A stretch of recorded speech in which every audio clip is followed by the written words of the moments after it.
everyone, it's Grandma Jackie. I am back and I have another video. This one's going to be a little bit of a different video. I'll try not to make it too long. I just wanted to talk for a minute about today in particular. Today is February 21st of 2021, of course. But today my mom, Marilyn, would have been 64 years old. She passed away in February 5th of 2001. She lived to be 43 years old. She didn't get to see her 44th birthday.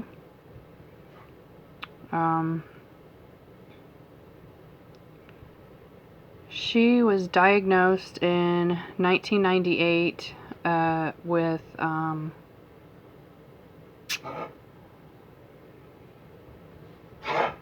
one moment. Where is that? She was diagnosed in 1998 with she'd had like a persistent cough, and she was actually diagnosed with something called mesothelioma.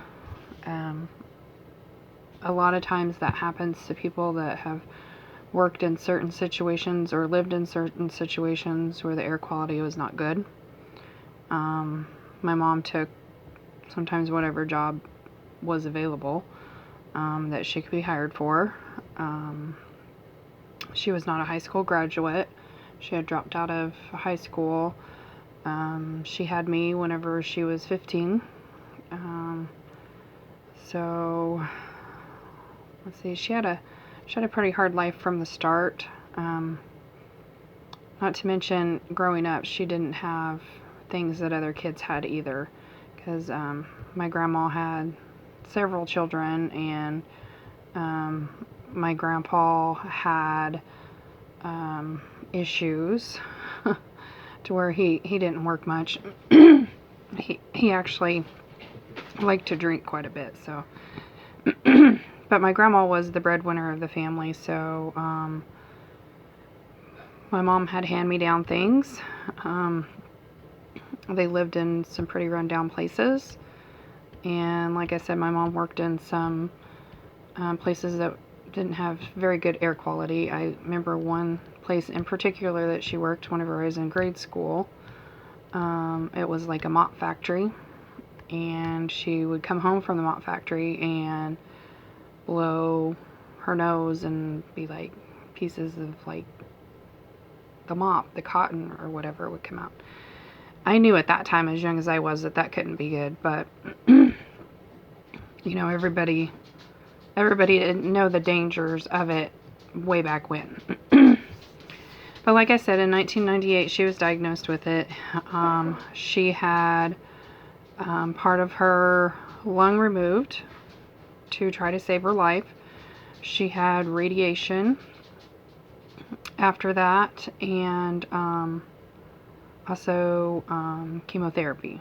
So she lost all of her hair, and I can remember her being so upset that she didn't want my kids, to come to her house because she was afraid she would scare them. And they talked about her all the time because, you know, they love their grandma, and they used to see her pretty much on a daily basis until all this happened. And my youngest son, he was around 2, and we went over to her house, and the kids just walked in. He jumped up on her lap and started loving on her and everything, and I don't even think the kids noticed that she didn't have any hair. So that made her day, probably made her whole year. The kids, you know, sometimes they don't really see people's physical appearances, as they just go by what they feel. I don't know if that makes sense.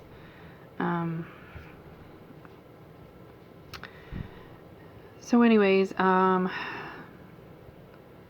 she got to, you know, she went through all that radiation burns. It was very intense, and chemotherapy made her very sick.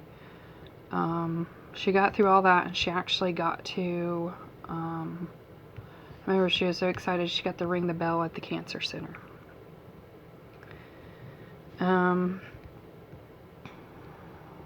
Within like a year, not even a year, probably 6 months of being able to ring that bell, she started having really bad headaches. And she went in and they did a test, some sort of scan. I don't remember if it was an MRI, maybe a PET scan, I don't remember. But the cancer had moved to her brain, and she fought to begin with, and was doing chemotherapy. She was so tired, and I can remember her telling me the day that she had made her decision that she was not going to do chemotherapy anymore. I can remember being so mad at her. Like, how do you get to decide this, you know? That's like everybody's decision.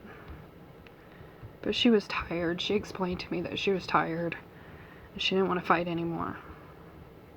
She just wanted to live what time she had left living, and not being sick all the time. So she quit. I believe she quit chemotherapy in November of 2000. And so we had a couple of months. She went downhill pretty quickly in the last month. Became like a total bed patient, couldn't get out of bed anymore. And between my stepdad and myself and my Aunt Barb, we all took turns taking care of her, so she was well cared for. My children always, I don't know that they even knew her name was Marilyn, but they always called her the grandma that goes to church, because my mom very much believed in God, and went to church every time church was in session, pretty much there for a while. She was very proud of all her grandkids. Very, very proud of them. She was a good grandma. She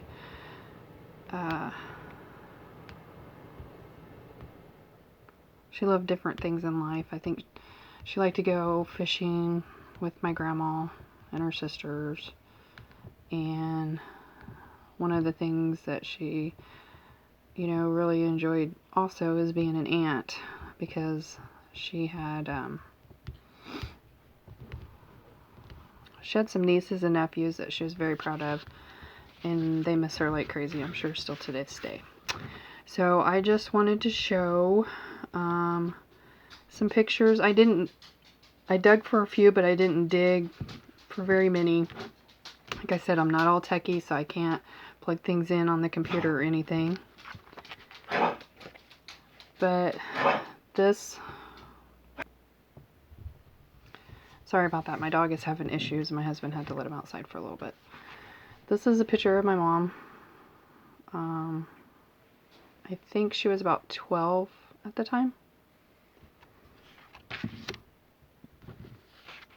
Here is another picture of my mama. This was in the 70s, of course. This is one of my favorite pictures of my mom, where we were sitting on top of a hill in a park that she liked to take me to, and we would later on in life roll down that hill. And I've taken my granddaughters there as well. So this is me and my mom, kind of in one of our favorite spots. And she was a young mama, so my grandmother definitely helped me being raised. I could not find this picture, but this year I had several pictures turned into a calendar, so this is one of them that I was wanting to find. It's me and my mama. And then this one was in August of 1978. I really don't have many pictures of my mom. She wasn't one to have her picture taken. But I know you can't see that, but it's a very old picture, and it's kind of blurry anyways.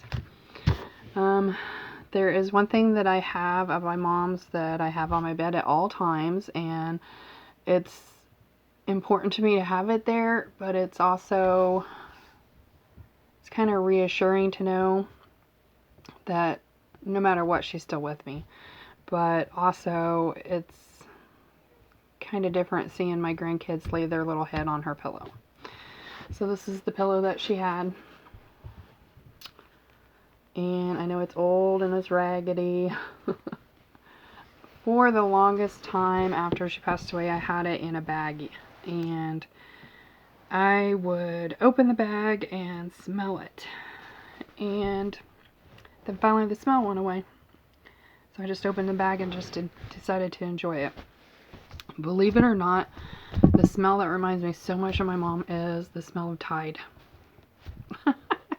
I don't know. It just, every time I smell Tide, it makes me remember my mom. But anyways, I just wanted to get on here and do a little tribute to her. I will probably title it something along the lines of Marilyn lived.